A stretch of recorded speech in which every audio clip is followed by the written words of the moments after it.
স্বাগতম আপনাদের প্রিয় শিক্ষামূলক চ্যানেল বাংলা টু অ্যারবিক এক্সপ্রেসে। আপনি কি আরবি বর্ণমালা পড়েন কিন্তু সঠিক উচ্চারণ নিয়ে দ্বিধায় থাকেন? কোন হরফ কোথা থেকে উচ্চারণ করতে হয়, জিহ্বা, গলা, ঠোঁট না তালু, সেটা কি পরিষ্কার না? তাহলে আজকের এই ভিডিওটি আপনার জন্য অত্যন্ত গুরুত্বপূর্ণ। আজ আমরা শিখব আরবি বর্ণমালার সঠিক উচ্চারণের স্থান অর্থাৎ মাখরাজ, এবং প্রতিটি হরফ মুখের কোন অংশ থেকে বের হয় তার সঠিক বিস্তারিত ব্যাখ্যা। কারণ সঠিক মাখরাজ ছাড়া আরবি উচ্চারণ শুদ্ধ হয় না। বিশেষ করে আরবিতে কথা বলার ক্ষেত্রে মাখরাজ জানা অত্যন্ত জরুরি।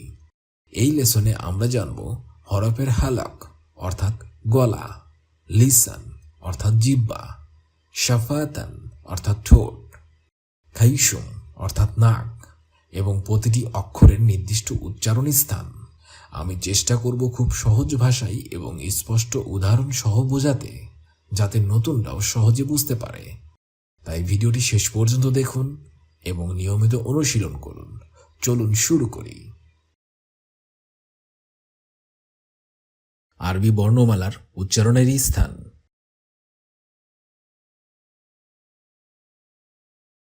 আরবি 29টি অক্ষরের উচ্চারণের স্থান ভিন্ন ভিন্ন।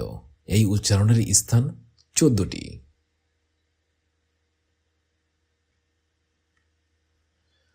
প্রথমত, কণ্ঠনালীর প্রথম ভাগ হইতে উচ্চারণ হয় উপরের আরবি অক্ষরটি। কণ্ঠনালীর প্রথম ভাগ হইতে উচ্চারণ হয় উপরের আরবি অক্ষরটি।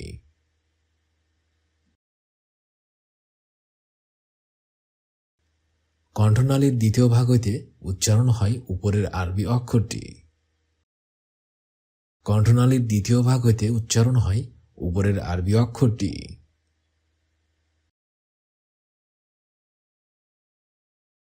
কণ্ঠনালীর তৃতীয় ভাগ হইতে উচ্চারণ হয় উপরের আরবি অক্ষরটি।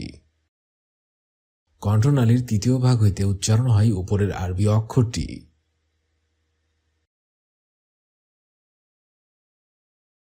জিহ্বার গোড়া ওই বরাবর তালুর সাথে লাগিয়ে উচ্চারণ হয় উপরের আরবি অক্ষরটি। জিহ্বার গোড়া ওই বরাবর তালুর সাথে লাগিয়ে উচ্চারণ হয় উপরের আরবি অক্ষরটি।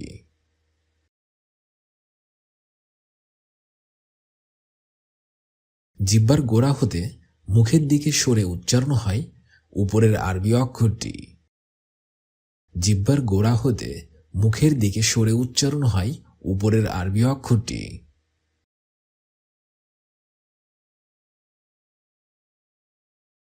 জিহ্বার মধ্যভাগ তালুর সাথে লাগিয়ে উচ্চারণ হয় উপরের আরবি অক্ষরটি। জিহ্বার মধ্যভাগ তালুর সাথে লাগিয়ে উচ্চারণ হয় উপরের আরবি অক্ষরটি। জিহ্বার গোড়ার দিকের পার্শ্ব উপরের দাঁতের সাথে মিশিয়ে উচ্চারণ হয় উপরের আরবি অক্ষরটি। জিহ্বার গোড়ার দিকের পার্শ্ব উপরের দাঁতের সাথে মিশিয়ে উচ্চারণ হয় উপরের আরবি অক্ষরটি।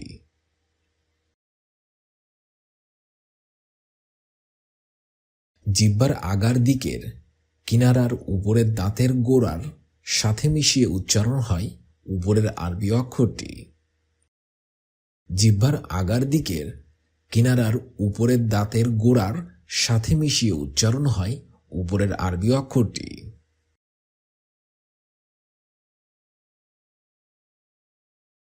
জিহ্বার আগার উপরের দাঁতের গোড়ার সাথে মিশিয়ে উচ্চারণ হয় উপরের আরবি অক্ষরটি। জিহ্বার আগা উপরের দাঁতের গোড়ার সাথে মিশিয়ে উচ্চারণ হয় উপরের আরবি অক্ষরটি।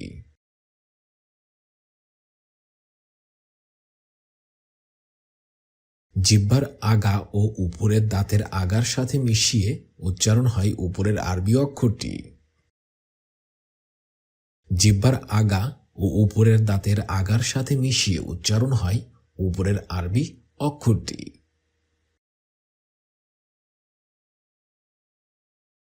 জিহ্বার আগা উপরের দাঁতের আগা এবং নিচের দাঁতের আগার সাথে মিশিয়ে উচ্চারণ হয় উপরের আরবি অক্ষরটি। জিহ্বার আগা উপরের দাঁতের আগা এবং নিচের দাঁতের আগার সাথে মিশিয়ে উচ্চারণ হয় উপরের আরবি অক্ষরটি।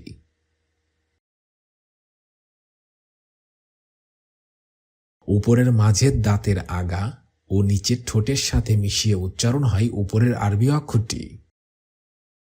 উপরের মাঝের দাঁতের আগা ও নিচের ঠোঁটের সাথে মিশিয়ে উচ্চারণ হয় উপরের আরবি অক্ষরটি। দুই ঠোঁটের সংযোগে উচ্চারণ হয় উপরের আরবি অক্ষরটি। দুই ঠোঁটের সংযোগে উচ্চারণ হয় উপরের আরবি অক্ষরটি।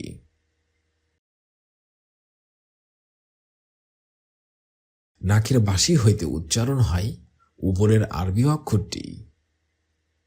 নাকের বাঁশি হইতে উচ্চারণ হয় উপরের আরবি অক্ষরটি।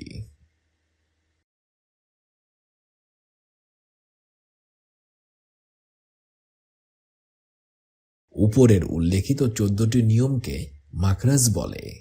মাখরাজ অনুসারে উচ্চারণ করলে আরবি ভাষা শুদ্ধ হবে, তাহা না হলে অর্থের পরিবর্তন হয়ে যাবে।